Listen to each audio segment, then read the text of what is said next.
Hi everyone, this is Cristiana Eltrayan for the Pranic Festival Online.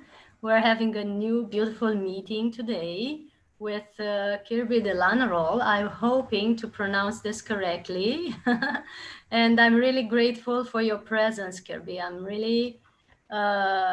really been expecting this meeting because I know you're doing a great work in the world.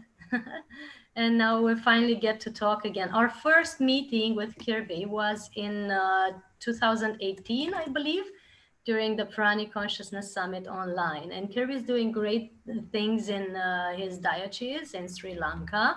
He's having more than 11,000, right, churches under his that he's working with. And more than that, he has demonstrated the power of faith because he's been living on prana for many years, and he's going on and off, and he can be having both types of nourishment with food and without food. But he has done great things in terms of he has had many people go on fasting and juice fasting and running marathons. Him himself, he has win a marathon with 2 months of not eating. And he's going to tell us more about this because I know you're all interested in pranic nourishment. So go ahead, Kirby, and tell us what you feel to share with us today. Okay. Thank you, Christina, for the introduction. Appreciate being back on your channel and to talk to the people who are listening to us. Just to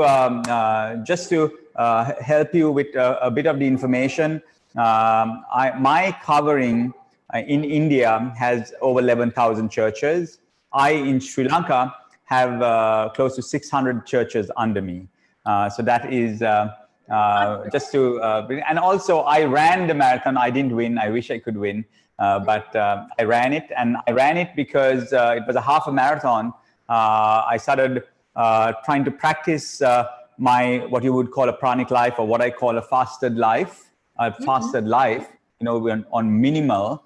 I tried to at that time I was 2 months on just juice, and then last month just on water.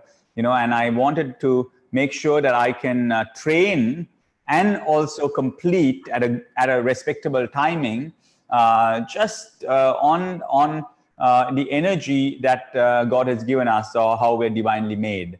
And it was just a testing for me to see if this is real. It was a time when I was just stepping into it in a long-term sense. And I said, I'm going to train and I'm going to run this marathon and see if the energy, because after 1 month, training nearly 2 days, 3 days a week at least, running long distances. So I wanted to see whether the energy, because the 2 months before that, I had only prepared on juice. I was only on pomegranate juice, 1 month on pomegranate fruit, 1 month on pomegranate juice, and last month on just water. Once in a while, I would have a cup of tea. And I trained and I ran it. And so that really made me know that I'm accessing energy, not just an energy that comes from ingesting food calories, that there is a more subtle aspect of energy that we are accessing. I think this has been around in India and in China and places like that. And even in the Catholic faith and the Christian faith, there have been what they call inadics, people who fast and access the more subtler forms of energy. Now that subtler form, people can break it down, and I like to break it down scientifically to explain to people what those subtler energies are. And we might do that in our conversation. But it is absolutely factual that the subtler energies are cleaner and can give you a colossal amount of energy. The Chinese used to call it qi, and they breathe it in. And if you've done any kind of qigong work, you'll really understand that you can store the qi inside at the bottom of your dantian. And I have been doing a bit of qigong myself the last couple of year or so, and really enjoying, because especially we who like to manipulate energy, I've been really enjoying the Chinese understanding of qi, and really being able to not just get the energy inside, but being able to even transfer it outside, on doing telekinesis and stuff like that. So really interesting work, and when you start understanding this energy, and the Chinese really, I like their thought about it. It's a constant being aware of the energy. And so if you're constantly aware, the energy increases. And I'm a Christian priest. And so for me, the Holy Spirit in the Bible is characterized in two forms. One is a word called dunamis. It's a Greek word. When they use the power of the Holy Spirit, they call it dunamis, means dynamite energy. Okay. Oh. And then there's another word they use for the Holy Spirit, which is energia, which is just energy. So every time you hear the word Holy Spirit in the Bible, they characterize it in maybe these two words: dynamite, explosive, and energia. So then I realized that in the Bible, the name of God, Yahweh, in the famous Tetragrammaton, it's the YHWH in the old Hebrew tradition. Christina, you'd really appreciate this. It's mind-blowing that the Christian have not really understood the mystical understanding of the name, and they never pronounced it because it was never supposed to be pronounced. It was, if you pronounce it, it sounds like Yod-He, Wow-He, but that name was never pronounced because it was only supposed to be known as the breath or the spirit. So spirit in the Hebrew was breath, and so it was literally Yod, Wah, Yod, Wah. So that was the name. So the name of God was breath, and that means when you are born, you say His name as you're born, and when you die, you say His name. You see, it's the breath. And so I'm not saying that God is just. Oh, your connection is no longer. I'm no longer hearing you for some reason. Here, the page has frozen. Let's hope Kirby is going to be with us back soon. And in the meantime, that's a very interesting perspective, right? On how everything is functioning and how we can actually have this breath of God or universal breath run through us, function through us Yes. At all times. Yes. You're Yes. back. Thank you for being here. Yes, I think we went off for a little while. And so, yeah, so breath means, so it's very essential for even the Christian faith. And unfortunately, Christianity has been institutionalized. And so the mystical essence of what God was trying to teach is sometimes lost. And I like to go back into the deeper mystical understandings of things.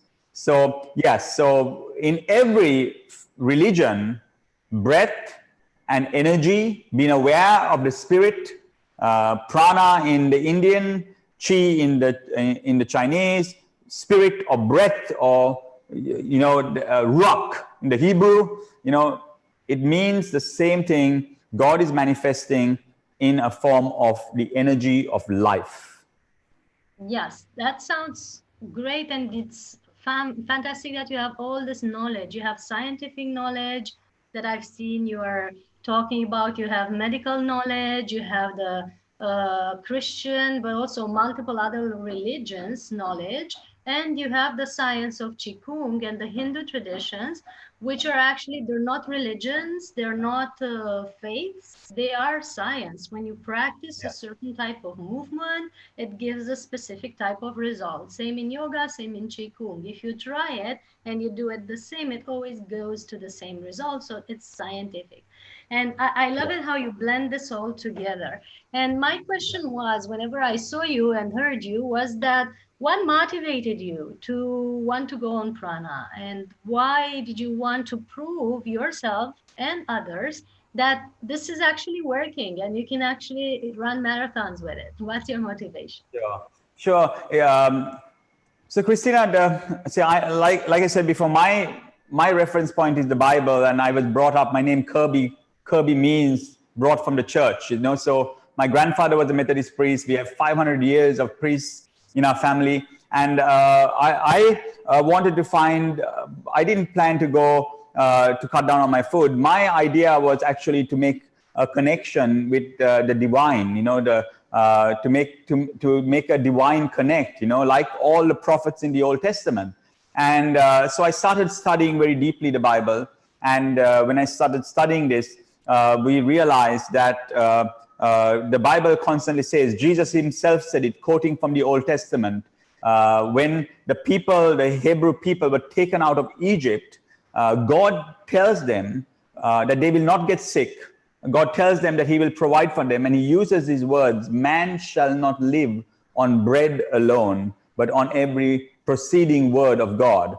And if you look at the word, you'll see that it has a lot to do with a revelation or a consciousness, okay? And so you'll understand that the word is logos, it's a revelation, it's a consciousness. And so man is originally was supposed to live eating and drinking of the Spirit.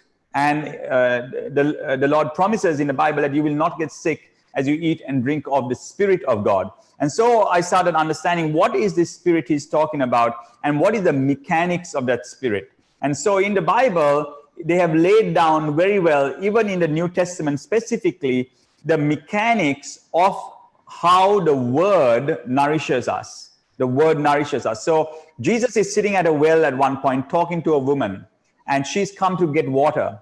And Jesus tells the woman, he says something very interesting. He said, if you drink of me, it'll become in you a fountain. It's like a fountain. You see how the Taurus, the fountain. You know, he says, if you drink of me, and he's the Logos, the Word. And so if you drink of me, it'll become like a fountain that will spring forth inside of you, and you will have lasting life. The woman leaves her water pot and says literally that she's full, not thirsty or hungry. The disciples come and give them some food, and Jesus says, I have already eaten. And they say, what do you mean you've already eaten? You've just been talking. And it's like, you see, he says, I have a food to eat that you know not of.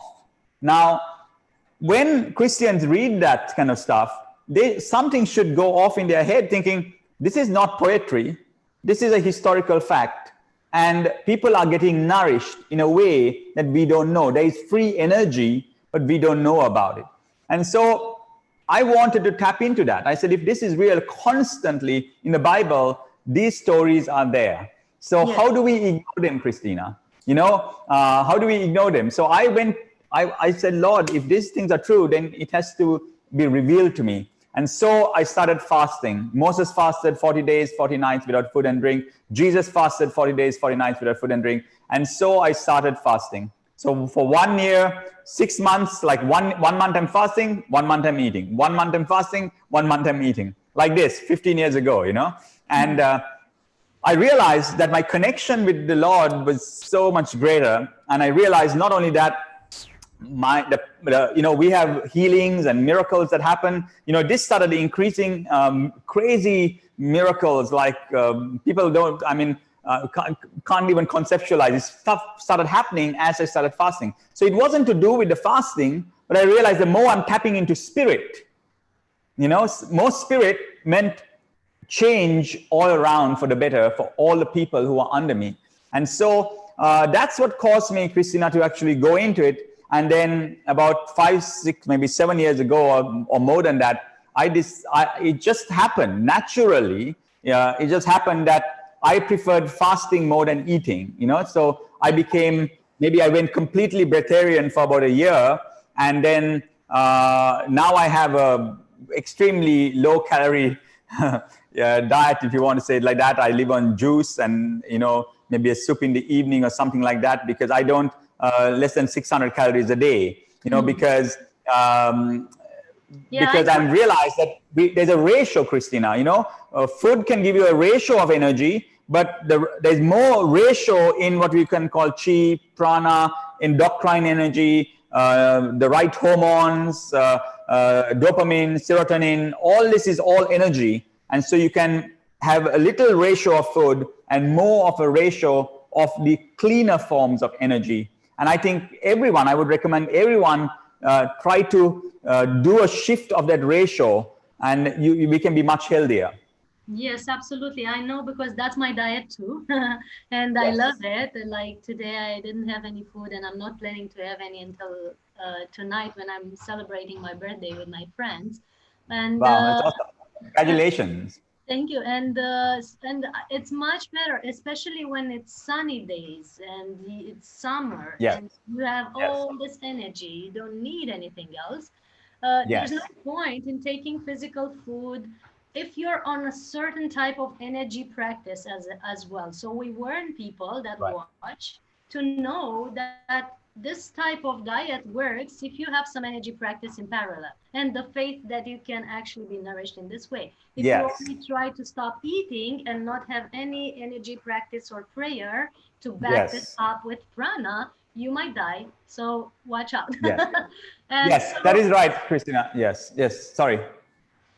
that was great to see that many people have the same diet and have great results. And my question for you is, when you're switching, we're like hybrid systems. We can have Yes. physical nourishment and pranic nourishment or both. When Yes. we're switching from one to another, and in your month of more physical food, does your body Yes. experience any tension or any discomfort at all? Yes. So let me just give you a background to my experience. And see, we do a lot of exercise. My wife she likes to take part in Ironman and stuff like that. So so she's training for a triathlon. I'm training for a duathlon. I can't swim as yet, but I take part in Ironman. Last week we did a 116-kilometer cycle ride. Tomorrow I do another 120-kilometer ride. Yesterday I did a 5-kilometer run. So we're busting up a lot of energy, if someone called calories, every single day. So because of that, but still, there's a deficit because I'm only on less than 600 calories. So literally, my recommendation to, like you say, it's so important to have the right mindset. If you go into this, and this is important for everyone to know, what someone would call a breatharian or a pranic or whatever these names are. These are all just titles. Awesome. Calorie restrictor, whatever these names you can call these names, is a person who is, we're not saying not to eat. We're not telling anyone not to eat. It's so important to understand.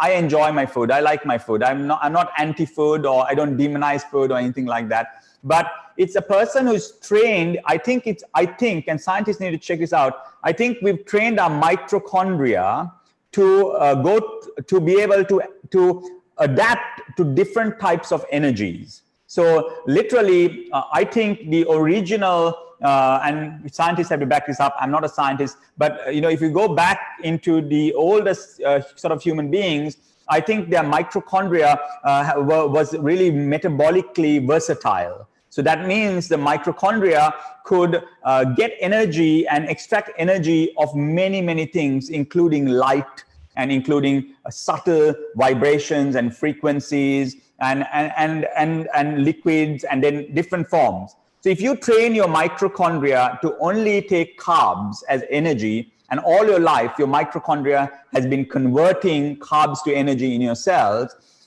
your mitochondria will go through a sort of a detox, and your cells will go through a detox as you start stopping that. So I have noticed that if I don't eat carbs a lot. Monday to Friday, we have low calorie fats. So if it will be low calorie avocados and stuff like that. Okay, so Monday to Friday, 600 calories.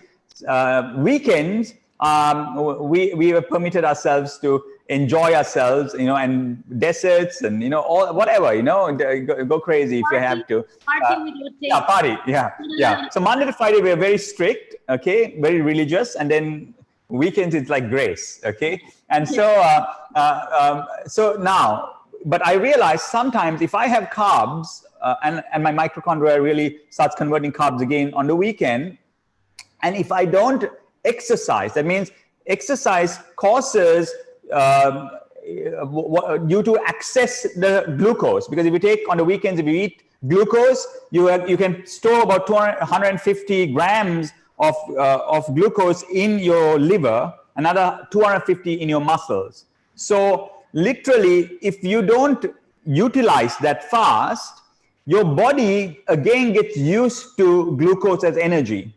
So if it is not utilized on the weekend by going on a long walk or doing some sort of energy work that will also utilize that as well, what is going to happen is on Monday or Tuesday, you will always, you switch back. You have to learn to be metabolically efficient. This switch between carbs, glucose, and then switching back into adipose, fats, ketones, and then prana, if you want to call it, I call it endocrine energy, good mood energy. That means serotonin, dopamine, endorphins, good mood energy, you know, right? And those turn into electromagnetics, you know. And so that switch, you got to train your mitochondria. If the mitochondria is not changed, and if I for a long time I'm doing carbs, mitochondria now cannot handle the stress if I switch. So that stress, you must give it that stress constantly, like building muscle, switching from one, switching from the other, switching to the other, like this. And then it's like building muscle. He becomes very strong and can switch at any time very fast. For instance, Christiana, if you don't mind me saying, I check my ketone levels, how many ketones I have in my blood, and we have a blood ketone meter and stuff like that. I realize that once I am very, very good, I'm only having on fats and low calories, and I'm on autophagy most of the time. After that, even if I indulge, like if I eat cake or chocolate or whatever it is on the weekend, by Monday, because I have been trained my mitochondria, even on Monday, after eating chocolate and cake, my blood ketone levels are high. That means I'm still burning fat. That means my subconscious, unconscious, and my mitochondria, even though I'm giving it sugar, has not switched to sugar as the primary source of energy. It's still accessing fat as energy because it has been primed. So now that is good training of the mitochondria. So I have to actually unconsciously hack the mitochondria to get it to eat sugar again and access it as the primary source. So it's very strange. Biohacking has to be a part of our, we are actually biohackers, aren't we? So this has to be a part of our everyday. What happened? Yeah, you're good. Yeah. So this has to be a biohacking. This kind of thing is a part of our lives. I mean, I think the doctors and people like that, they have been nervous about this kind of stuff. So they're not going to come and put a stamp on it and say this is good. But I can tell you one thing: you and I and everyone who's been doing low calories definitely are changing the world, because now intermittent fasting. You know, Christina, when we were doing this kind of stuff, intermittent fasting was not even heard of, you know. Today, everyone is doing intermittent fasting. They can call it whatever they want, okay? It doesn't matter the language, but it's because people had you and I, people like us, we stepped out and allowed others to see, oh, this works. We might not have to go through extremes like them, but this actually works. And so it does, some type of fasting will help you adapt the mitochondria and train the mitochondria. Yes, and the main message is, you don't have to stop eating. Basically, you can just cut down on your food intake. For example, in the summer when it's really hot and your body really can't take heavy digestion food, just cut it down to half or to 30% of it. And because your body is already receiving 50 or 80% prana energy, just because it's so much sun and so much food, food as heat. I basically nourish on heat. I gain weight sometimes on doing sauna. It's not measured or certified or anything. But at the Yes. beginning of my journey, I was going to sauna and I was coming out 500 grams heavier than I entered. And That's you so sweat, funny. it's weird. Yes. And Yeah. if I lose weight, having many conferences in a row, for example, in a festival, I go 3 days on a beach and I'm nice and round again. And Yeah, don't that's right. so you can actually do that for some people. And Yes. therefore, the message is look at your food in a different way and maybe understand, for the people watching, that you don't need that much. And there's Yes. a That's myth right. that you need 3 meals per day and three snacks in between. Maybe your body needs something else. So you have so much science behind your research. And we're having a group of scientists watching now that are actually doctors and physicists and geneticists and so on. Hopefully, at some point, we're going to actually research this and see what the body does on all levels. But please Yes. tell us from your own research, because you're speaking on endocrine energy, and that's very important. I've always said to people that the chakra system and the endocrine system has to be very balanced for us to access pranic nourishment. So please Yes. tell us what's your take and your research and expertise in how we have the energy nourishment levels, because you talk about ketos and autophagia and endocrine Yes. energy and ultimately prana. So tell us a little bit Yes. about that. Yes.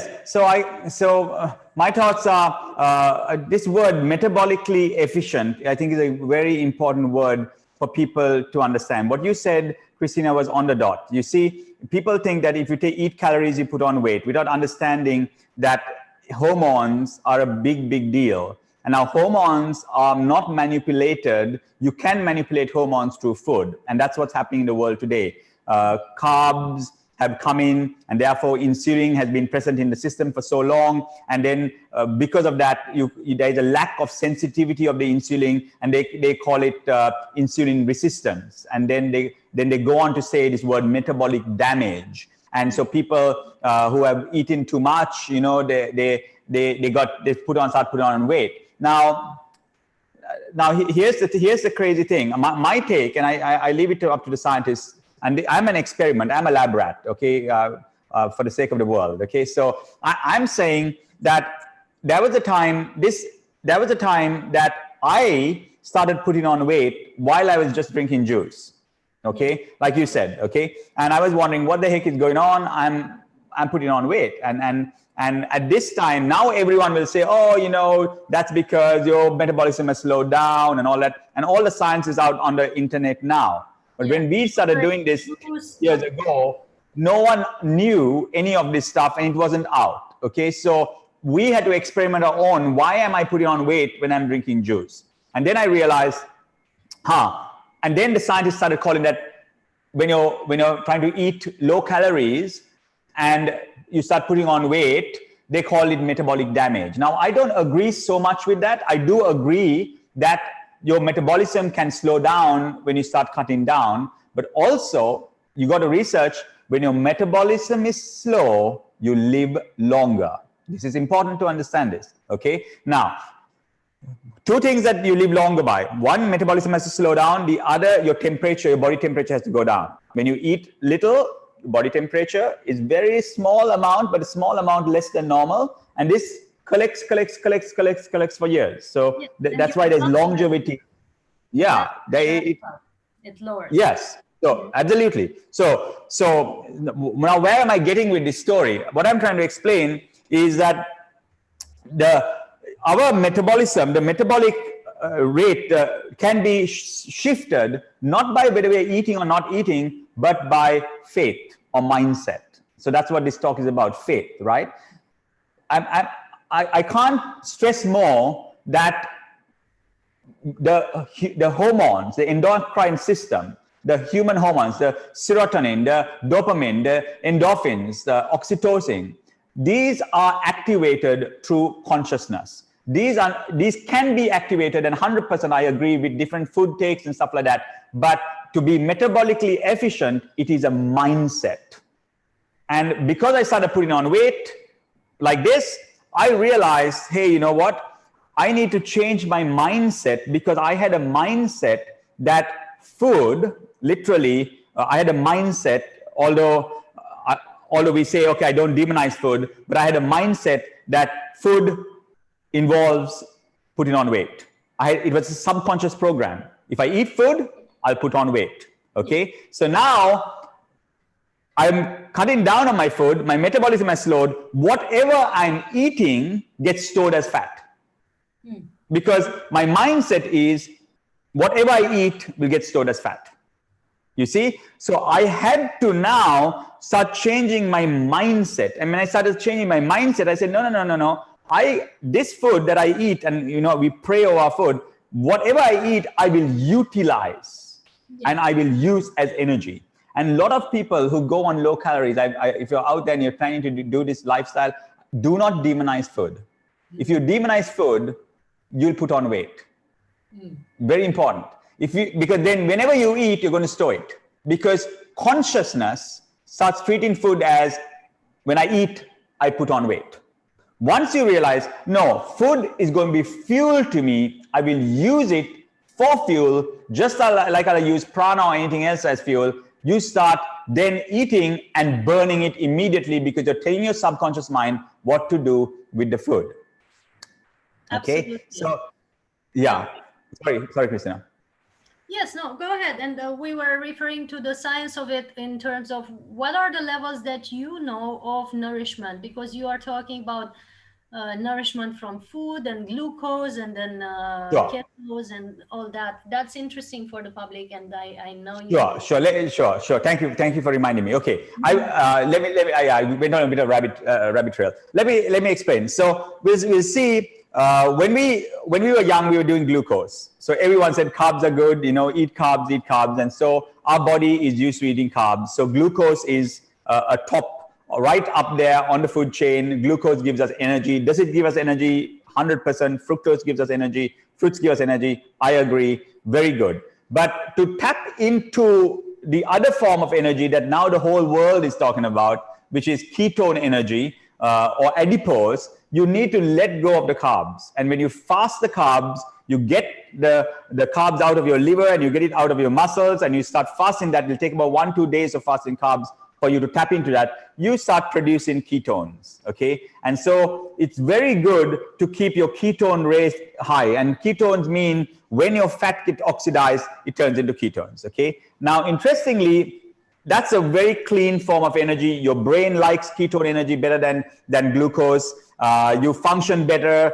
Athletes who like long runs, tapping into your ketones, into your fat is better than glucose, because you can run out of glucose very fast and you can get tired, okay? So tapping into ketones is better. That's the fats. Now, you can now go beyond the fats as well and have a new ratio in, and that's if you not only eat fats, but eat fats. If you're eating fats, eat fats at restricted calories. So if you not only don't give yourself the supplement of calories that you need for a day. Now, that is very simple for you to understand. I'll just explain it. See, if you go to sleep every single day, even, you'll bust out about 1,000 calories, 1,200 calories. Even if you sleep, okay, you'll maybe do 1,200 calories. So you have to understand that your body will work 1,200 calories no matter what you do, even if you're sitting on a computer every single day. If you exercise and do something and you're working as well, add another 400, 500 calories there. So 1,500, 1,700 calories, okay? If you are running and stuff like that, 2,000 calories. So your body utilizes 2,000 calories a day. Now, if you give yourself 2,000 calories of fat, your body, and no glucose, your body will live on fats for energy. And that's very good. It's ketone energy. But if you start cutting down the fats as well and calorie restrict, your body now will tap into something called autophagy. And you can tap into autophagy if you just reduce your calories. So you said don't give yourself 2,000 calories, know how many calories you burn, and you cut down and you give yourself maybe 1,000, 1,500, 1,400 calories. That's calorie restriction. You'll realize there's a deficit of 500 calories that you carry every single day. By the end of 7 days, you'll be in autophagy. Autophagy energy is phenomenal, because it means that your body will go into the cells and eat up all the waste cells in there, and you now have a ratio with your ketones. You got a ratio of autophagy also in, and therefore your body will start detoxing. So these three are very, very important. And then you go beyond that into this wonderful place called endocrine energy, which is the serotonin, dopamine, and all that. And believe me, that is a lifestyle of faith, like you said, prayer, energy work. It's a lifestyle of having joy. You know, joy is so important. In my tradition, joy is something from the beginning to end. The Bible talks about joy, and joy brings about life and health. And this is what we scientists will call today serotonin, dopamine. So meditation is so important. If you're going to do this, you cannot not pray or meditate. This and that go together. If you can give yourself a good dose of joy every single day, believe me, naturally your calories will come down. Yes, that's wonderful. And we once recorded a pranic meditation not long ago, 1 year ago. We recorded a pranic meditation, and I just channel information in that. And the last question in the pranic meditation is, what brings you joy, right?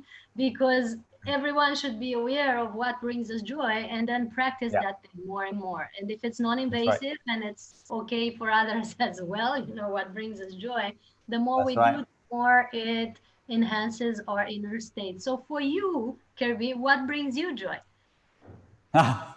Well, I think for me, just going deeper into my call, you know, Jesus at the well tells the woman, she says, they say, you know, how do you do this? He says, my joy is to the will of the Father.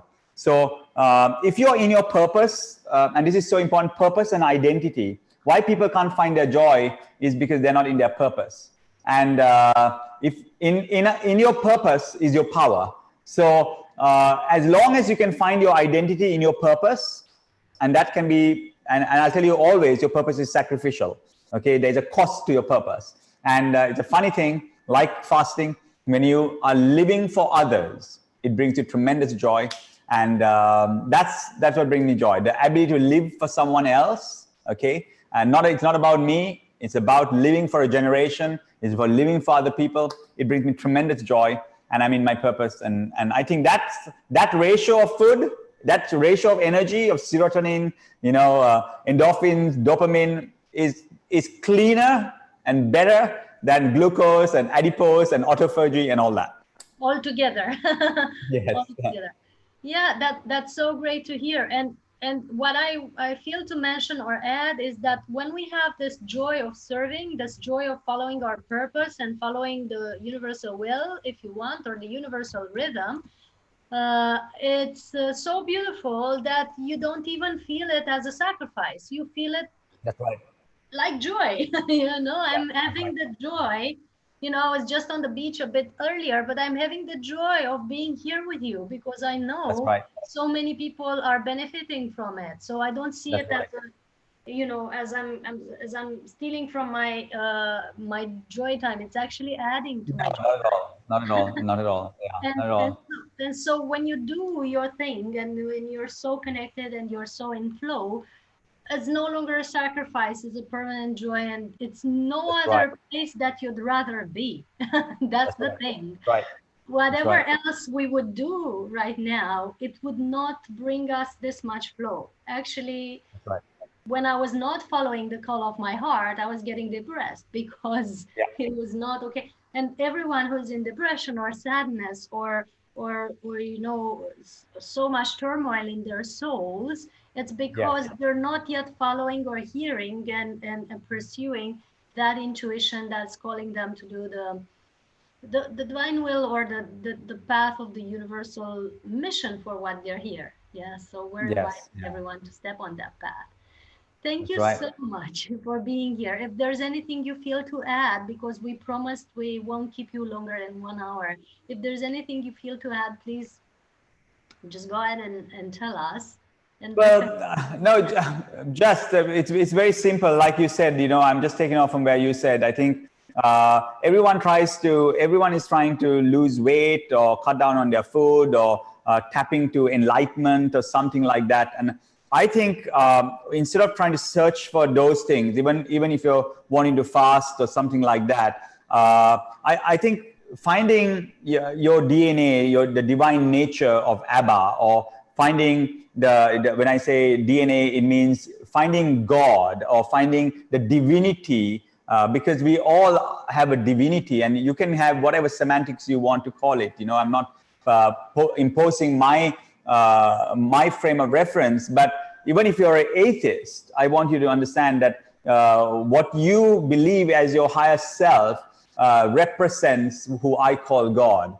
And tapping into that and being able to live in that flow and in that purpose gives you the energy and everything good. If you want to fast, it'll come to you. It's not something you try. I didn't try to fast. It just naturally came to me because I was following my purpose. And in my purpose, fasting was a part of it, because I needed, this is just a means to an end. I mean, there's so many greater things out there than cutting down on your food, but find those greater things and go behind those things. And as you do that, you'll start naturally living a much healthier life, because at the end of the day, this is about health, long life, and power. That's what we're trying to explain here. We're having this conversation to be able to allow someone to tap into wellness, health, long life, and power. You're a powerful person if you're watching me. And how do you tap into that power? That's the power that I call God.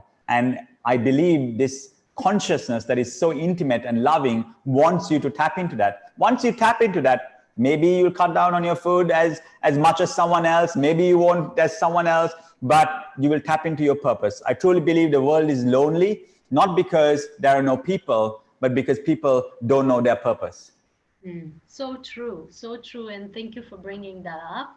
I feel to add a last question that keeps coming to my mind. It's that, what were the benefits of this lifestyle for you? What did it bring to you? So you started on this path, you followed for many, many years now. What did it bring you? Well, in my faith, it's Jesus says you got to carry your cross daily and come after him. That means there is a sacrifice or a cost of ego. Ego dies. And if you, I really found that when you can put ego aside and tap into your spirit and tap into spirit, that's joy. Everything comes from the spirit. The creativity comes from the spirit. And fasting is one way, for sure. To live on low calories is one way for sure to be able to rely more on spirit and less on the ego man. And because of that, you're healthier, you're more powerful. Things synchronize. Everything synchronizes perfectly when you are letting go of the ego and tapping. So this is one way of letting go of the ego. It's one of those many, many ways. You come into alignment with the universal flow or Yes. God or universal energy. That's so beautiful said. Thank you Yes. for being with us. It's been a great talk. I would love to talk to you for hours. Maybe we make a day-long streaming at Sure, some Christina. point. Thank you. Thank you for that, Christina. In the Appreciate you and appreciate the work that you do. We bless you and we'll see you next time.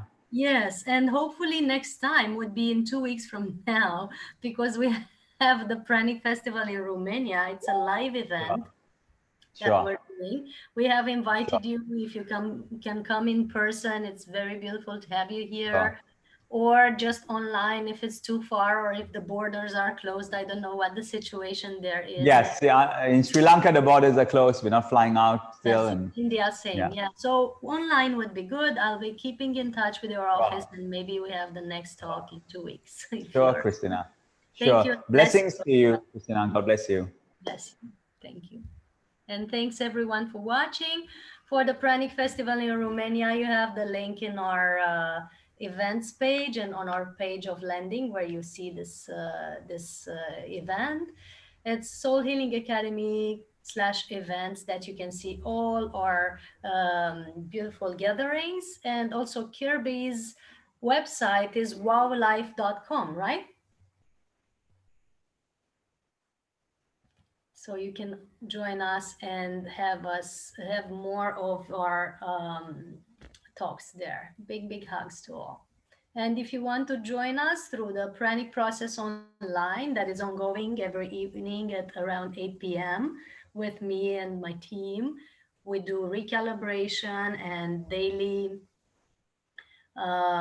meditation together and connecting to our soul and soul mission, exactly what Kirby was talking about, and cutting down on food and going on lighter diet and juices for 8 days together in the powerful energy and pranic training.